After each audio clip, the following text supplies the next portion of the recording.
Bunnie Xo. She was a Vegas girl. Bunnie Xo. Dumb Blonde Podcast. And Bunnie Xo. Jelly Roll's wife, Bunnie Xo.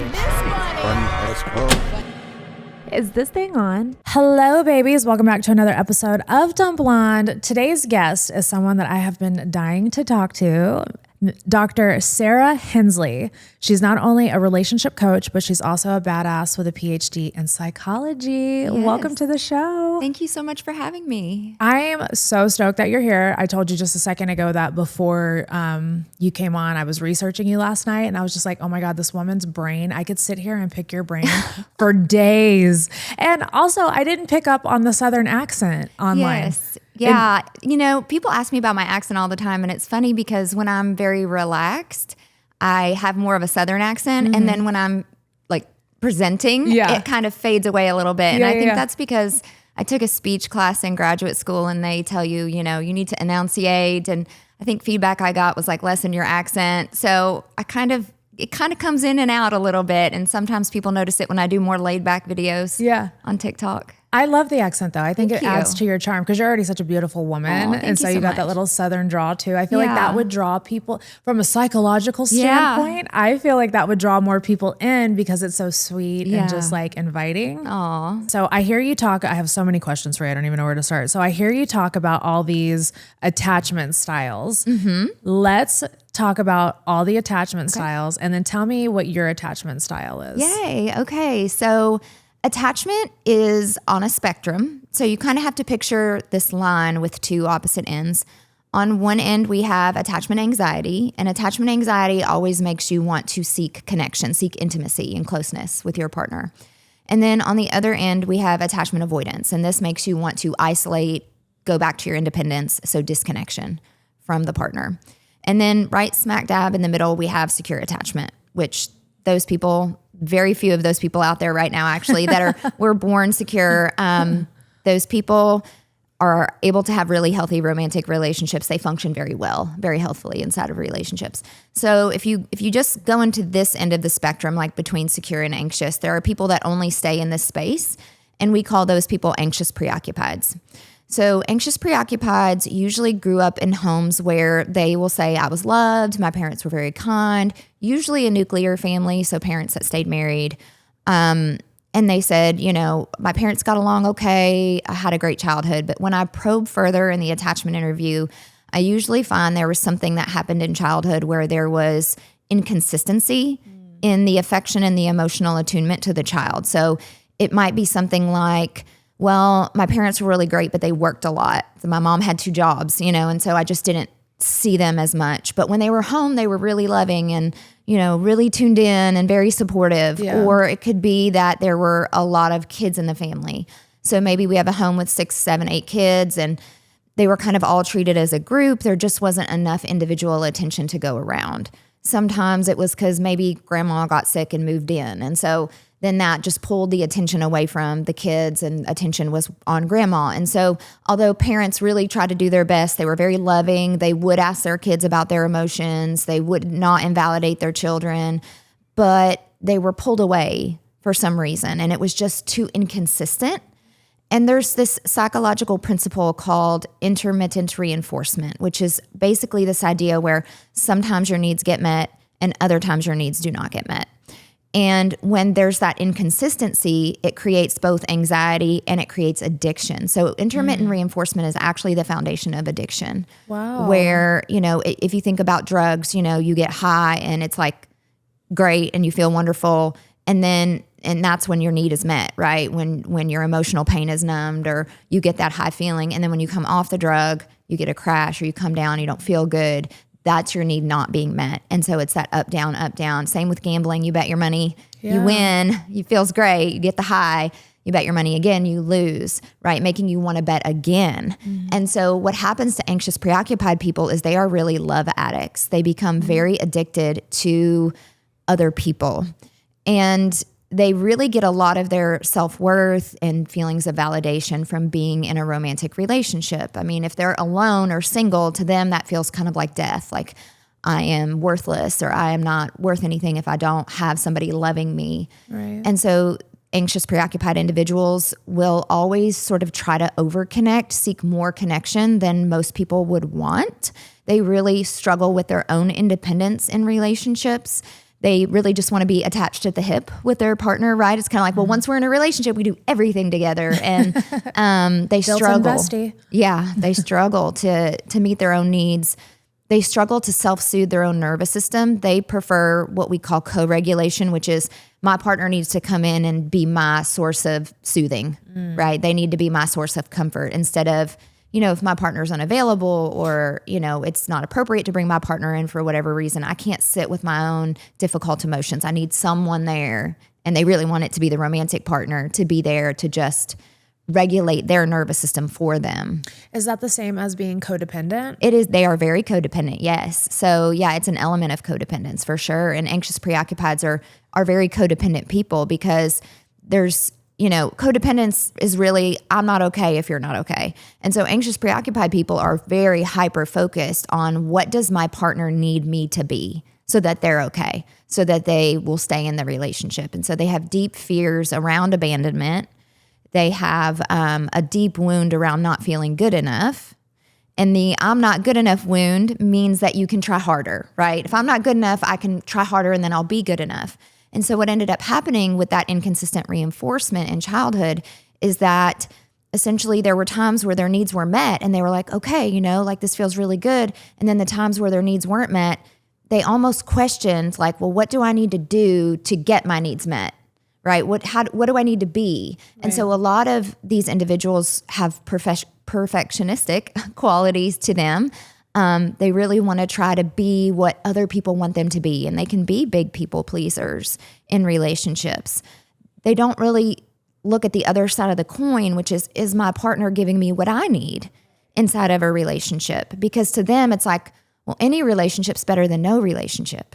So even if I'm in a relationship and my needs aren't being met, I'll just figure out how to twist myself into the right type of pretzel to try to get what I need from my partner.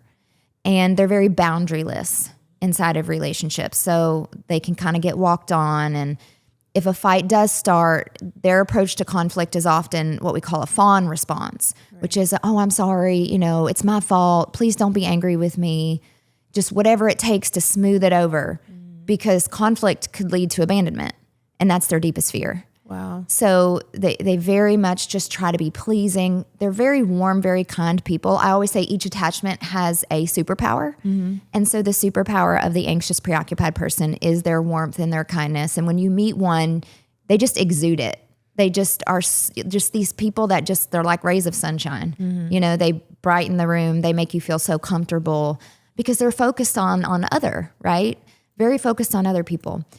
And so that's their downfall, though, in relationships, is that they don't hold their boundaries, and they will unfortunately stay in relationships where their needs just are not getting met. But to be fair, also, they have a really big needs bucket.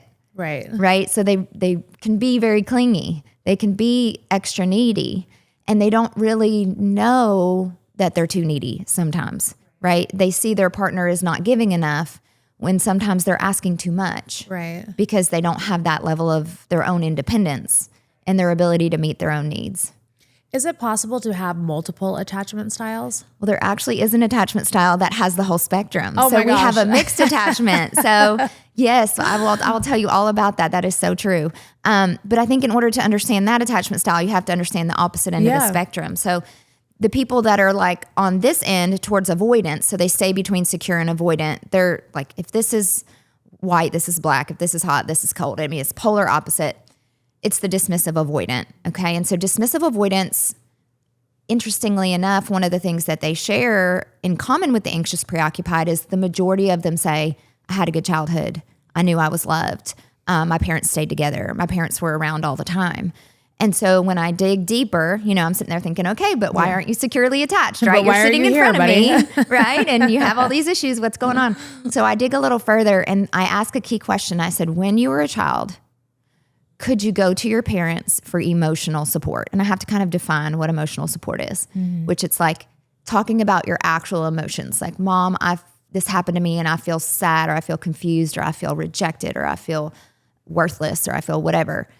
And that's when their eyes kind of just widen And they stop and they're like, no.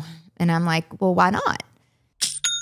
Starting your own business or podcast sounds glamorous until you're suddenly the host, editor, marketer, accountant, and social media manager all at once. It's intimidating, and honestly, it can get really lonely when you're figuring it out as you go. When we launched the Dumb Blonde podcast, we had no clue how many hats we'd have to wear. We were learning everything on the fly and wishing we had someone or something to help us build the business side without the burnout. That's where Shopify comes in. It's like having a business partner who actually knows what they're doing. Whether you're selling merch, courses, or anything in between, Shopify makes it simple, seamless, and totally doable, even for a dumb blonde like me. Shopify is the commerce platform behind millions of businesses around the world and 10% of all e-commerce in the US, from household names like Mattel and Gymshark to brands just getting started. When I launched BUNNIEXO.com, I had the vision, the passion, and the products. But figuring out how to actually run the business, that was a whole new world. From building a website to managing orders and connecting with customers, it was a lot. That's where Shopify came in and completely changed the game. It's like having a built-in business partner that handles the hard stuff, so I can focus on creating and growing. Get started with your own design studio.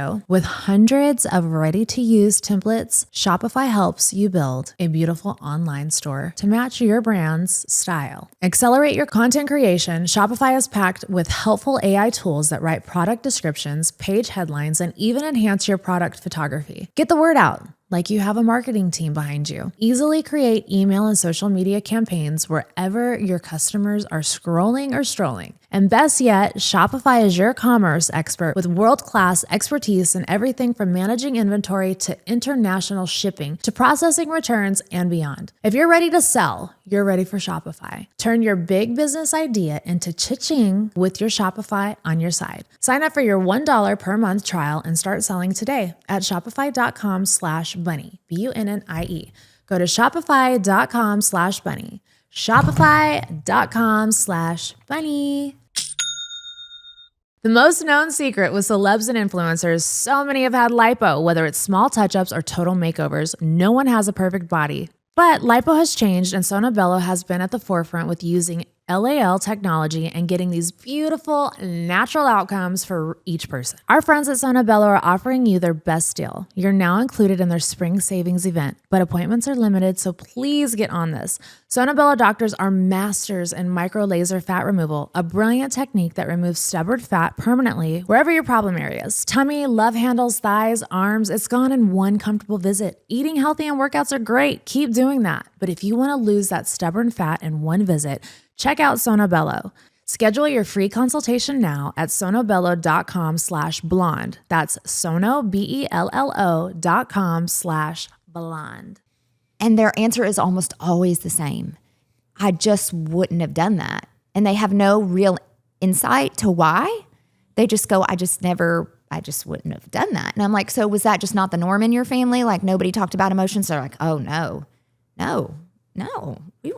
If I would handle that. I would just handle that on my own. I would never talk to my parents about something that was bothering me or something that was going on that was hard in my life. And so really what I end up finding out is that they had pretty profound emotional neglect, but they don't know they were emotionally neglected. So, emotional neglect can look really benevolent, which is like, oh, you're fine, you're okay, stop crying, settle down, shh, don't get so upset, right? And really that's just a mild dismissal of someone's emotional experience, right? Like a child is upset and they have big emotions. That's normal. And when they're constantly being met with, oh, you're okay, stop crying, stop throwing a fit, you're fine, brush yourself off, get back out there, you're okay. It looks so benign, but it really has a profound impact on their blueprint for intimacy because those folks end up growing up and they have a really big wound of defectiveness. And defectiveness is different than I'm not good enough. Right. I'm not good enough means you can try harder. Defectiveness means I came out of the factory bad. Like something's wrong with me and it can't be fixed. So why should I even try to fix myself? Because it can't be fixed. And that's what's deep down in the subconscious for those folks. it's like when they're in childhood, and you have to think toddler years, right? Like 2-3 years old, having your emotions dismissed. And the little child looks around and they're like, well, I have all of these big emotions, but nobody else does. And when I display my emotions, I'm kind of told that that's bad and that I'm supposed to make them go away. So something must be wrong with me that I have these, right? And so they internalize this blueprint that emotions are weak and emotions should not be shared with other people, and that everybody should handle their problems inside of themselves and not bring your problems to other people. Well, of course, then they get into an intimate romantic relationship and they struggle with vulnerability. They struggle with emotional attunement. They really grow up with these, I always call them the blinders. They have these like proverbial blinders on where they are hyper focused on themselves. They're very hyper independent people. Their parents oftentimes just push them towards responsibility and achievement over emotional attunement, right? Yes. It was like, do what you're supposed to, but how you feel about it doesn't matter. And so, and people end up being really fascinated with the dismissive avoidant because they can start out strong in relationships. Like when relationships are low stakes in the beginning, they can actually kind of show up really well, and they can show up kind of secure. I mean, they can meet people's needs and they seem really interested and really affectionate. And I don't know what it is about the 4 to 6 month mark with these folks. I guess it's just the time where the expectation for more intimacy arrives. They start pulling away. Well, it gets heavier. Yeah.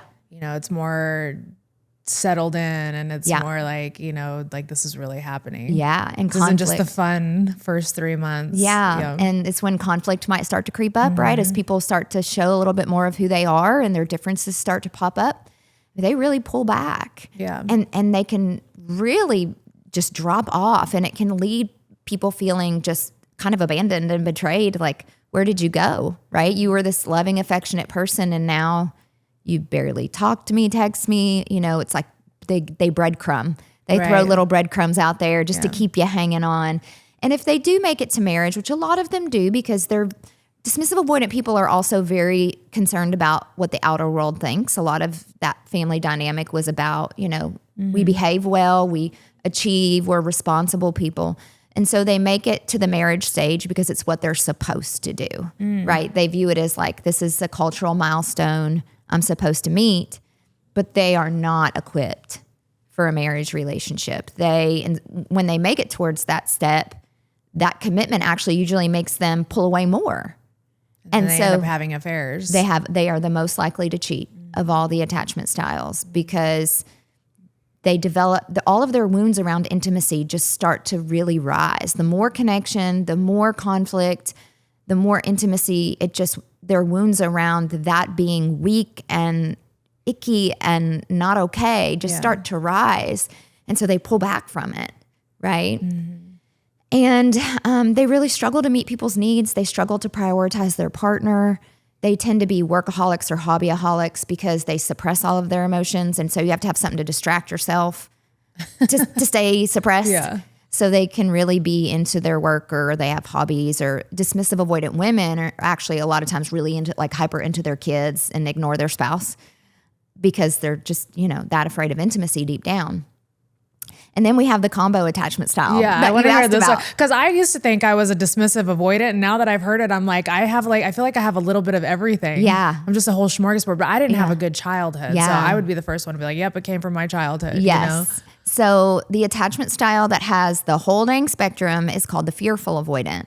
And that is born from childhood trauma. So that was my attachment style. I guarantee you it's probably your attachment style. It was my husband's attachment style before, you know, we did the work. But fearful avoidance comes from this break in trust between you and one or more of your parents. Yes. So essentially the very little child looks at one or both of the parents and goes, you have too many problems. You cannot love me in a way that feels good to me. And that was definitely my dad in my household. And then when that trust break occurs, what sort of is imprinted into the intimacy blueprint in the subconscious, or the attachment blueprint, is, well, if I can't trust my own parent, who could I ever trust?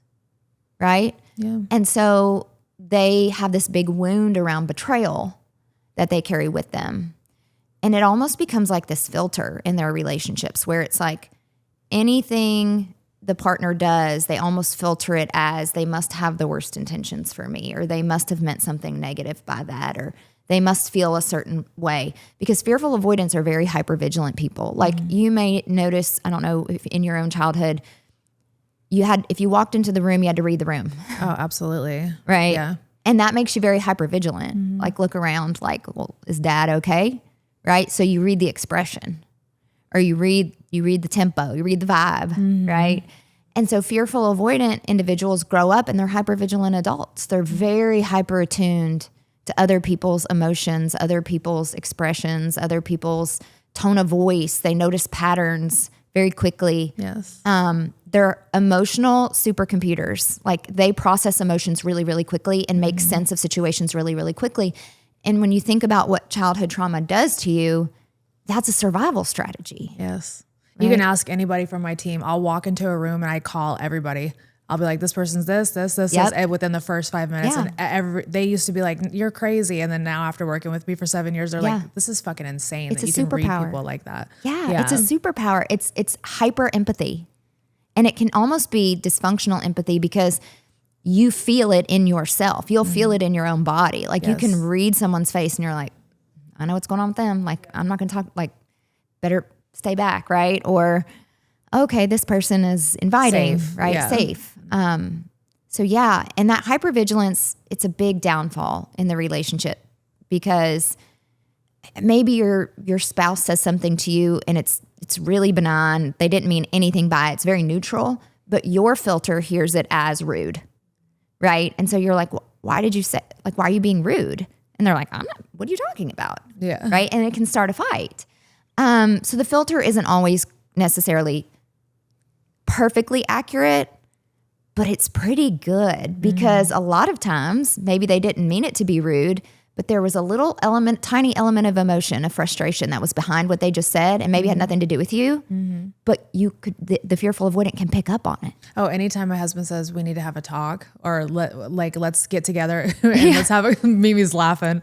Let's get together my husband has to make it a big to-do to have conversations in our household. And so he'll be like, let's go take a drive and have a conversation. And I'm like, are we good? Like, what is wrong here? You need to like, know what do immediately. we need to talk about? I thought everything was great, you know? Right. So yeah. Exactly. Yeah.